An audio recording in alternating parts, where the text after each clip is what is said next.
കുറച്ചു കാലം മുമ്പ് വരെ പ്രായമായവരിൽ കൂടുതലായി കണ്ടിരുന്ന രോഗമാണ് കിഡ്നി സ്റ്റോൺ.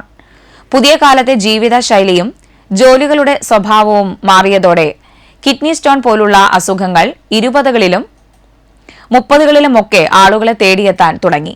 ഇന്നത്തെ ജീവിത ശൈലിയുമായി കിഡ്നി സ്റ്റോണിന് ബന്ധമുണ്ട്. റിപ്പോർട്ട് കാണാം. ഇന്ത്യയിൽ കിഡ്നി സ്റ്റോൺ പ്രശ്നങ്ങളുമായി കൂടുതൽ എത്തുന്നത് യുവാക്കളാണെന്നാണ് വിദഗ്ധർ പറയുന്നത്. ജീവിതശൈലി തന്നെയാണ് ഇതിന് കാരണമെന്നും അവർ ചൂണ്ടിക്കാട്ടുന്നു.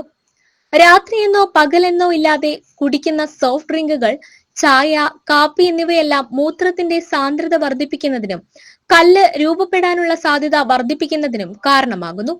എല്ലാ ആരോഗ്യ പ്രശ്നങ്ങൾക്കും ജങ്ക് ഫുഡ് മാത്രമല്ല വില്ലനാകുന്നത്. പലപ്പോഴും ആരോഗ്യകരമായ ഭക്ഷണശീലം എന്ന ആത്മവിശ്വാസത്തിൽ നാം അമിതമായി കഴിക്കുന്ന ഭക്ഷണവും വില്ലനാകാറുണ്ട്.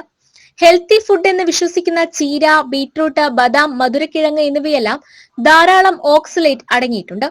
മൂത്രത്തിൽ കല്ലുണ്ടാകാനുള്ള പ്രധാന ഘടകങ്ങളിലൊന്ന് ഓക്സലേറ്റുകളാണ്. ഭക്ഷണത്തിൽ കാൽസ്യം കുറവാണെങ്കിൽ ശരീരം കൂടുതൽ ഓക്സലേറ്റുകൾ ആഗിരണം ചെയ്യും. ഇത് അപകട സാധ്യത വർദ്ധിപ്പിക്കും. കാൽസ്യം, പ്രോട്ടീൻ പൗഡറുകൾ, വിറ്റാമിൻ സി എന്നിവ അടങ്ങിയ സപ്ലിമെന്റുകളുടെ അമിത ഉപയോഗം കല്ലുകൾ രൂപപ്പെടുന്നതിന് കാരണമാകും.